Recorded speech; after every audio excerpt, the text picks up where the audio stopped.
प्रधानमंत्री नरेंद्र मोदी की ओर से आमजन के हित में चलाई जाने वाली विभिन्न योजनाओं के बारे में धरातल स्तर पर अवगत कराने के लिए नरेंद्र मोदी विचार मंच की ओर से पूरे देश में कई प्रयास किए जा रहे हैं। इसी के तहत आज अजमेर के महावीर सर्किल के पास स्थित निजी होटल में प्रेस वार्ता की गई, जिसमें उपभोक्ता मंच के राष्ट्रीय अध्यक्ष राकेश मिश्रा के नेतृत्व में पीएम नरेंद्र मोदी के कार्यों की विस्तृत जानकारियां दी गई। उन्होंने कहा कि हमारा उद्देश्य देश भर में नरेंद्र मोदी के विचारों को पहुंचाना है। पीएम मोदी द्वारा शुरू किए गए विभिन्न अभियानों के बारे में जानकारी आम लोगों तक पहुंचाना है। समाज सेवा के उद्देश्य वे पीएम नरेंद्र मोदी की प्रेरणा से संगठन बना है। मोदी सरकार की ओर से आयुष्मान भारत योजना, स्वच्छ भारत योजना, मेक इन इंडिया, राष्ट्रीय स्वास्थ्य मिशन, प्रधानमंत्री आवास योजना, जनधन योजना, स्किल इंडिया मिशन, उज्ज्वला योजना समेत विभिन्न योजनाओं के बारे में विस्तृत जानकारियां दी गई और इन योजनाओं के धरातल स्तर पर विकास के बारे में चर्चाएं की।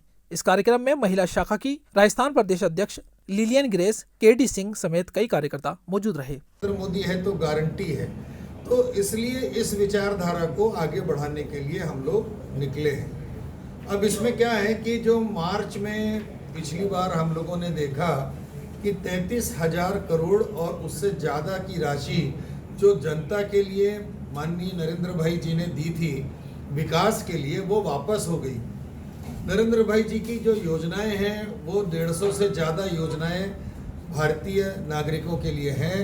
उनका फ़ायदा उठाना चाहिए, उन योजनाओं का लाभ लेना चाहिए, लेकिन जानकारी के अभाव में लोग उसका लाभ नहीं ले पाए।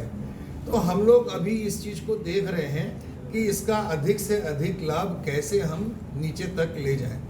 भारतीय जनता पार्टी ज़रूर बहुत मेहनत कर रही है, उसके सारे कार्यकर्ता मेहनत करते हैं, लेकिन अगर कहीं कोई चूक हो सकती है कार्य में, तो उस चूक को पूरा करने के लिए नरेंद्र भाई मोदी जी की योजनाओं को अंतिम व्यक्ति तक पहुंचाने के लिए हम लोग कार्य कर रहे हैं। जैसे स्कूल में उन्होंने अटल टिंकरिंग लैब की योजना बनाई थी। अटल टिंकरिंग लैब जो है वो देश में 10,000 इंस्टॉल की गई। अभी वर्तमान में उन्होंने कहा कि 50,000 हम अटल टिंकरिंग लैब बनाएंगे। इसके बाद उन्होंने ये भी कह दिया कि आर्टिफिशियल और इंटेलिजेंस में और रोबोटिक टेक्नोलॉजी में 50,000 करोड़ रुपया देश में खर्चा होगा। तो उन्होंने बजट तो रख दिया है, लेकिन उसके नॉलेज क्या है, कैसे डॉक्यूमेंट्स बनेंगे, कैसे योजनाएं लागू होंगी, तो इसका हम लोगों ने अध्ययन करके अपने ज़िले की और नीचे जो पंचायत के लोग हैं उनको जागृत करते हुए कागजी कार्रवाई पूरी करने के लिए कैसे कागज ऊपर तक पहुंचाना है, कैसे समीक्षा होगी, जो आवश्यक दस्तावेज क्या क्या लगेंगे, उसको हम पूरी तरीके से लगाएंगे। भारत कृषक प्रधान देश है और कृषि से संबंधित भी बहुत सारी योजनाएं हैं। हमारे देश में अनाज भरपूर पैदा होता है, लेकिन अगर गोडाउन नहीं है तो अनाज खराब हो जाता है।